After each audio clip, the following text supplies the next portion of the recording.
Hello function lovers and each and lovers. तो finally मैं आपके साथ एक ब्रांड न्यू फंक्शन एफएफ लेकर आपके सामने हाजिर हूँ। मुझे पता है कि अप्रॉक्स 2 मंथ से ज़्यादा हो चुके हैं जो कि मैंने ना कोई भी अपडेट किया, ना कुछ किया। आई नो, इनफैक्ट मैंने तो आपके जो स्वीट कमेंट्स होते हैं शायद उसका भी रिप्लाई नहीं किया होगा। हाँ, आप लोग मुझे बहुत समझते हो, मुझे अंडरस्टैंड करते हो।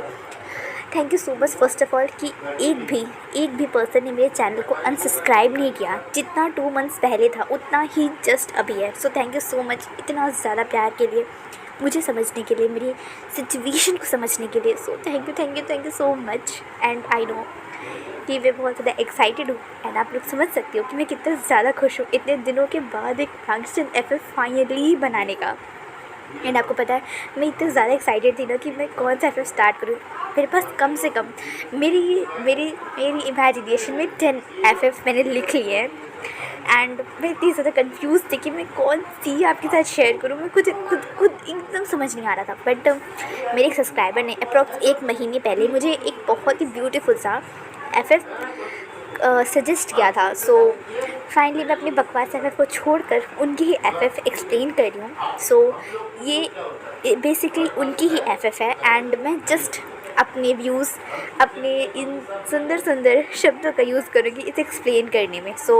आई होप कि ये एफएफ जिसकी भी होगी वो मेरे वर्क से सेटिस्फाई होगा। एंड प्लीज़ मुझे बताइएगा कि आप लोग हैप्पी हैं कि नहीं इस एफएफ को सुनकर। मीन्स चलिए, तो सबसे पहले हम अपने एफएफ को जल्दी से स्टार्ट करते हैं। हमारी स्टोरी की सबसे पहले तो बता दें कि ये फंक्शन एफएफ है।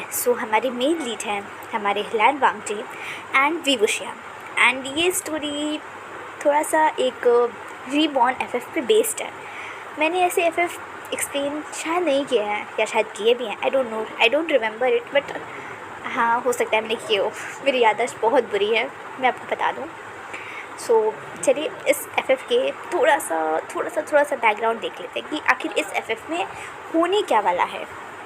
बेसिकली ये एफएफ है बेस्ड ऑन रीबॉर्न। जैसा कि हम लोग बेस्ड ऑन रीबॉर्न की मेन कल्चर सुनते हैं कि एक ह्यूमन है जो अपने पास्ट में चला जाता है वगैरह। You all know about it.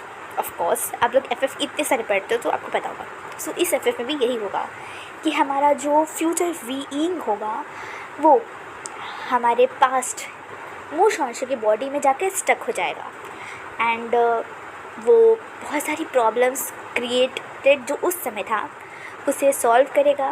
And इसमें हमारे फ्यूचर लैन वांगजी, नी हुएसांग, जियांग चेन और लैन सिचर, ये 4 पर्सन उसकी हेल्प करेंगे और उसे वापस से ठीक ठाक सही सलामत वापस से अपने फ्यूचर सेल्फ की बॉडी में वापस लाएंगे उसकी सोल को। बेसिकली मैं कहूँ तो ये स्टोरी बहुत ही ज़्यादा इंटरेस्टिंग है। ये कॉन्सेप्ट ही बहुत ज़्यादा क्रेज़ी है ये सुनकर कि एक टाइम पे 2 लैंजैन होंगे एंड 2 बीइंग होंगे, एक वो शॉन्शु की बॉडी में, एक खुद की बॉडी में। बहुत ज़्यादा क्रेज़ी होने वाला है एंड आई होप कि आपको ये एफएफ बहुत पसंद आए।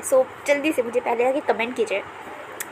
एंड मेरी बकवास को और आगे ना बढ़ाते हुए तो चलिए फटाफट अपनी इस एफएफ को शुरू करते हैं। अरे तुम लोग जल्दी करो, तुम्हें पता है ना आज मेरे बाबा की शादी है और तुम लोग ये धीरे धीरे क्यों सजा रहे हो। जल्दी करो, आज इतना बड़ा दिन है। इस पूरे कल्टीवेशन वर्ल्ड के चीफ कल्टीवेटर की आज शादी है। क्या तुम लोग को नहीं पता है कि ये शादी कितनी ज़्यादा ज़रूरी है एंड कितनी ज़्यादा ग्रैंड होनी चाहिए। और तुम लोग इतना धीरे धीरे काम करोगे। ऑलरेडी गेस्ट आने स्टार्ट हो गए हैं और अभी तक ये पूरा क्लाउड डिसेस तैयार भी नहीं हुआ है एक सुंदर सी ब्राइड की तरह। इसीलिए जल्दी हाथ चलाओ। लैन से जो ये, हाँ क्या हुआ, तुम उन्हें डांट रहे हो, तुम्हें पता नहीं है लैन क्लैन का एक रूल है कि चिल्लाना मना है। ओह चिंगी, तुम भी ना। और बताओ, सब गेस्ट आ गए हैं? हाँ, जो भी आ जाने वाले थे मैंने उन्हें सबको रिसीव कर लिया है। उन्हें उनके अच्छे से जो रूम्स दिए गए हैं उन्हें अच्छे से बैठा दिया है एंड वो सभी भी रेस्ट कर रहे हैं। ओके, हम लोग जो कहाँ हैं, कहाँ होंगे वो इस टाइम पे? ये मत कहना कि वो अपनी ड्यूटीज़ में बिज़ी हैं। ऑफ कोर्स वो चीफ कल्टीवेटर है, लैंड क्लैन के किंग हैं, उन्हें बहुत सारे काम हैं। अच्छा ठीक है, बट होने वाली लैंड फुरेन कहाँ है, ये तो बताओ हमें मुझे।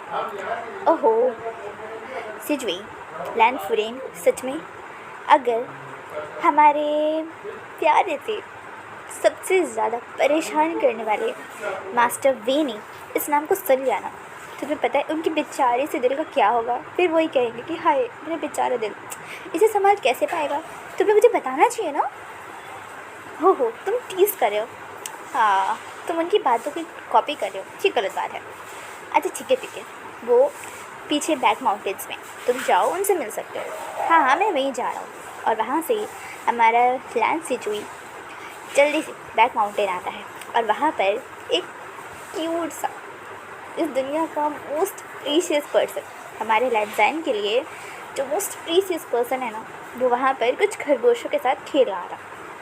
और तब वहाँ पर हमारे लैंड सिजुई जाते हैं तो कहते हैं डैड, और भी घूमता है और कहता है सिजुई जल्दी आओ, देखो कितने सारे रैबिट्स हैं, कितनी क्यूट है ना। पता है ये रैबिट इस रैबिट को किस कर रहा था तुम्हें पता है, और वो भी कितनी क्यूटली कर रहा था। हाय रंजन मुझे ऐसा करता नहीं, वो कितना वायरल हो जाता है किस कर में। और हमारे लैंड सिजुई ऐसी बात सुनकर उसके पूरे ईयर्स पिंक हो जाते हैं। और तब हमारा विंग हंसते हुए कहता है और जैसा फादर वैसा ऐसा, मैं भी लंजा से बात करूँ ना तो उसके ईयर्स भी ऐसे पिंक हो जाते हैं। मुझे तो डाउट होता है कि सच में तुम लंजा के बच्चे तो नहीं हो ना, सच बताओ तुम वही वे युवान हो कि तुम सच में लंजा के बच्चे हो।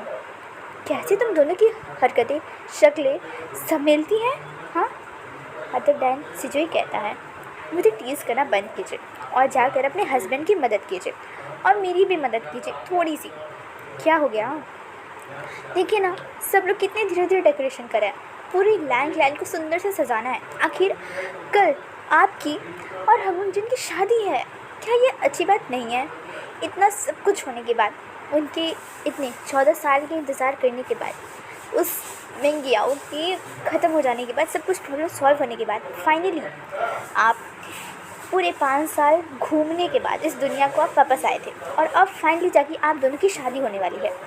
तो भी इतना लेट होने के बाद भी फाइनली शादी हो रही है और इसलिए मैं चाहता हूँ कि पूरी लैंड एकदम सुंदर से सजी हो। बट हमारे हंगन जो है उन्होंने बिल्कुल इंटरेस्ट नहीं दिखाया और कहा है कि तुम्हें जैसा कराना है तो वैसा करो। बट मैं अकेले नहीं करा पा रहा हूँ, इसलिए प्लीज़ मेरी हेल्प कीजिए ना। चलिए इन खरगोशों के साथ आप तो बाद में खेल सकते हैं ना, आप शादी की बात खेल लीजिएगा। और तब वीन कुछ सोचता है और एक मोटी सी स्माइल देते हुए कहता है तुम्हें लगता है कि मैं शादी कर लूँगा आंटी से, मेरी लंजा से, तो क्या मैं चल पाऊँगा। मुझे नहीं लगता कि एक हफ़्ते तक वो मुझे चलने के लायक छोड़ेगा, इसलिए मैं सोचा थोड़ा अभी खेल लूँ। और तब सिजुई कहता है डैड प्लीज़। अच्छा ठीक है मैं चलता हूँ। और फिर वहाँ से वो दोनों ही हमारे लैंड सिजुई और वी दोनों ही आ जाते हैं और पूरी रैंक लाइन की डेकोरेशन में सजेशन देने लगते हैं और हेल्प करने लगते हैं। और अब हमारा सीन शिफ्ट होता है अगले मॉर्निंग में।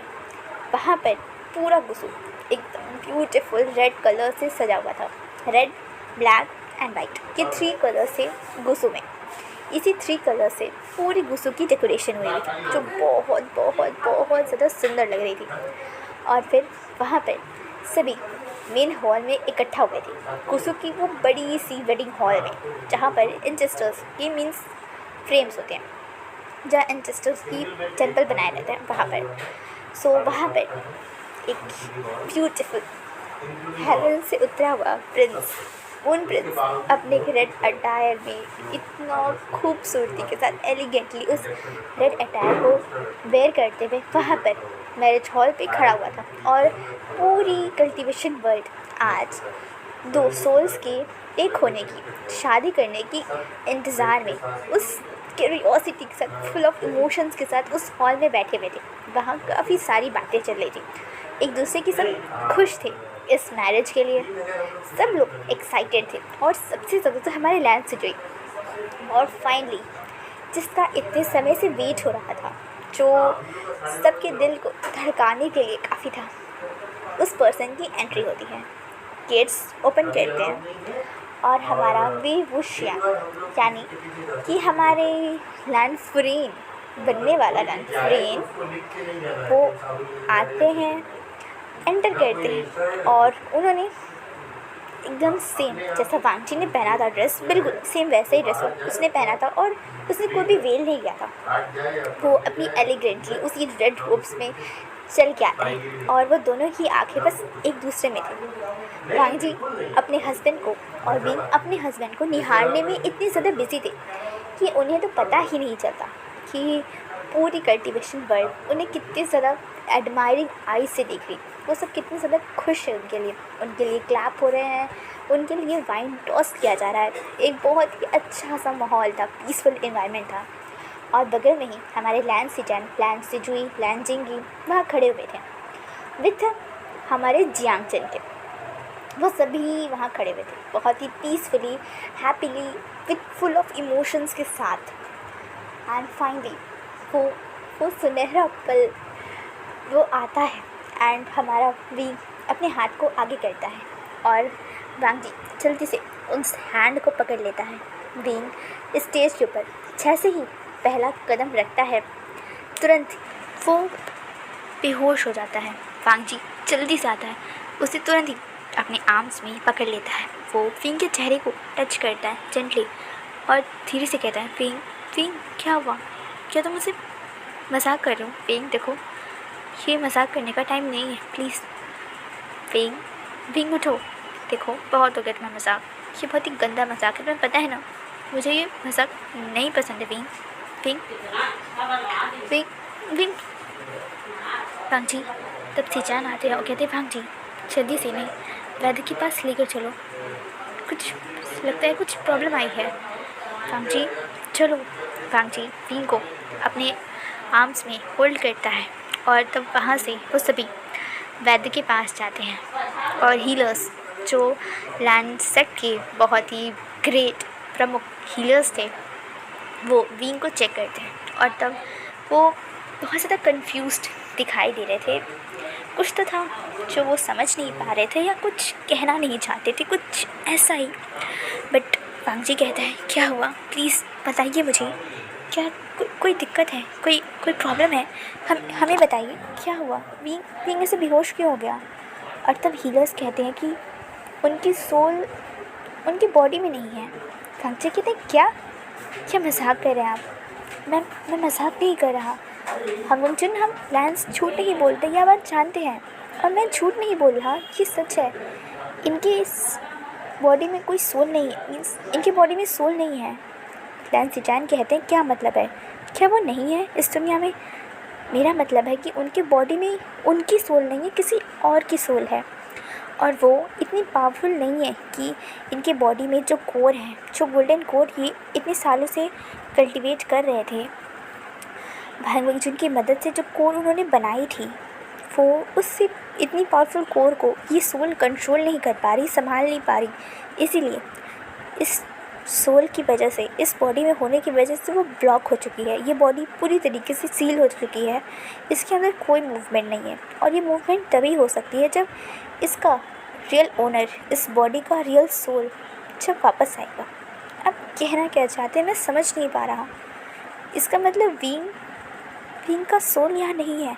हाँ, शायद किसी तलिस्मा, किसी कर्स या किसी चीज़ के चलते शायद से किसी ह्यूमन ने, किसी कल्टीवेटर ने या किसी इमॉर्टल ने अपनी सोल को स्विच कर लिया है हमारे विंग मास्टर वे के सोल से, इसीलिए वो ऐसे हो गए हैं। और इनकी सोल करेंटली कहाँ होगी ये कोई नहीं बता सकता, कोई जान नहीं सकता। वांगजी को तो समझ नहीं आ रहा था, एकदम शॉक्ड में समझने की कोशिश कर रहा था सिचुएशन क्या है। और तब हमारे लैंड जिरान करते हैं, इसका मतलब है कि वो कोई इमॉर्टल नहीं है, ना ही कोई नॉर्मल ह्यूमन है। उसे कल्टीवेशन आती है बट बहुत ही ज़्यादा कम आती है, क्योंकि अगर इमॉर्टल होता तो विंग की कोर को वो संभाल लेता, नॉर्मल ह्यूमन होता तो संभाल नहीं पाता और वो इस कोर को डिस्ट्रॉय कर देता। बट ये सोल अलग है, इसका मतलब ये वीक है बट संभाल सकती है, ये है वांगजी को तो कुछ समझ ही नहीं आया था। वो तो एकदम पुतले की तरह, एक खड़े पुतला की तरह बस वहाँ खड़ा हुआ था, सुन रहा था। उसे लिटरली कुछ समझ नहीं आ रहा था आखिर ये एक पल में क्या हो गया। अभी तो वो अपनी विंग से, अपने प्यार से, अपनी इस लाइफ के सोल से, ब्रेथ से शादी करने जा रहा था, और अचानक से ये क्या हो गया। वो शॉक्ड में सब खड़ा हुआ था। लैंड सी चैन आगे बढ़ते हैं और वांग जी को संभालते हुए कहते हैं, वांग जी। और जैसे ही हमारे लैंड सी चैन का टच वांग जी फील करता है, उसकी आंखों से एक आंसू गिर जाती है, और तब हुआन उसे जल्दी से हग कर लेते हैं। और तब वांग जी कहता है, गगा कि क्या मैंने फिर से विंग को खो दिया, विंग को खो दिया गगा मैंने। अभी तो 16 साल हो मैंने इंतज़ार किया था ना गगा विंग का। क्या विंग फिर से मुझे छोड़ के चला गया? उससे तो वादा किया था ना कि वो मुझे कभी छोड़ के नहीं जाएगा।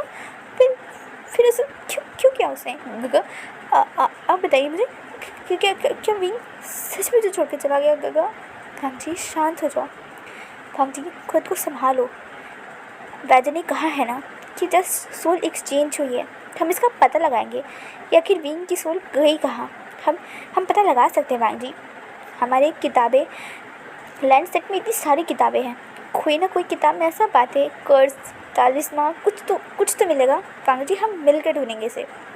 और तब चिरान वांग जी के पास आते हैं, कहते हैं, वांग जी सिचन सही कह रहा है, फॉरबिडन सेक्शन में काफ़ी सारी किताबें हैं इसके बारे में, हम पता लगा सकते हैं आखिर विंग की सोल गई कहाँ। और तब वहाँ पर नीहर सांग और यांग चेन आते हैं, और वो दोनों कहते हैं कि हम भी मदद करेंगे। आखिरकार हम भी तो जाने कि आखिर विंग की सोल गई कहाँ। और वैसे भी ब्रदर वी की मदद करना तो ज़रूरी है, कुछ ज़्यादा है, क्योंकि उनका यहाँ रहना बहुत ज़रूरी है। अभी एक और काम है जो उन्होंने पूरा नहीं किया है, बिना पूरा किए मैं उन्हें छोड़ूंगा नहीं। क्या कह रहे हो नीहर सांग? यांग चेन गुस्से में इरिटेटेड हुए कहता है, क्योंकि पूरी सिचुएशन किसी को कुछ समझ नहीं आ रही थी कि आखिर अचानक से ये क्या हुआ। और तब नीहर सांग कहता है, ब्रदर यांग चेन आप परेशान क्यों हो रहे हैं? शायद मैं जानता हूँ कि ये सब प्रोसेस होता कैसे होता है और क्या कर सकते हैं। आखिर मैंने पहले भी हमारे विंग गगा की सोल को वापस लाया था, सो मैं ट्राई कर सकता हूँ। थोड़ी सी कोशिश करने से शायद मुझे कुछ रास्ता मिल जाए। तो हंगवंजन आप परेशान मत होइए, मैं ज़रूर ट्राई करूँगा एंड मैं अपना बेस्ट दूँगा। और जो नीहर सांग कह देता है वो ज़रूर होता है, वैसा कहता है, और वो सबसे वहाँ से जाने की परमिशन लेता है। सिचैन उसे परमिट करते हैं और वो वहाँ से चला जाता है। और तब हमारे सिचैन कहते हैं, वांग जी खुद को संभालो, विंग कहीं गया नहीं है, जस्ट सोल स्विच हुई है, इसीलिए तुम ज़्यादा परेशान मत हो, ओके? हम पता लगाते हैं। ऐसा करो, तुम जाओ पहले चेंज कर लो एंड हम मिलकर किताबें पढ़ते हैं लाइब्रेरी में। वांग जी नोट करता है और यहाँ से सीन शिफ्ट होता है 22 इयर्स बैक। एक बहुत ही सुंदर सी ब्यूटीफुल सी मॉर्निंग होती है, जो कि बहुत ही डिफरेंट थी, क्योंकि उस पर्सन को अच्छा नहीं फील हो रहा था। उसके सर में एक बहुत ही ज़्यादा पेन हो रहा था, उसकी बॉडी बहुत ही हैवी और बहुत ही ज़्यादा वियर्ड लग रही थी उसे। वो अपने बालों को साइड करता है, धीरे से उठता है एंड वो अपने बैक पे हाथ रखता है, क्योंकि उसे बहुत ज़्यादा पेन हो रहा था अपनी बैक में। और वो कर्ज करते हुए कहता है, लंजा ये क्या किया तुमने? मेरे बैक में कितना ज़्यादा पेन हो रहा है तुम्हें पता है? और वो अपनी आंखें खोलता है एंड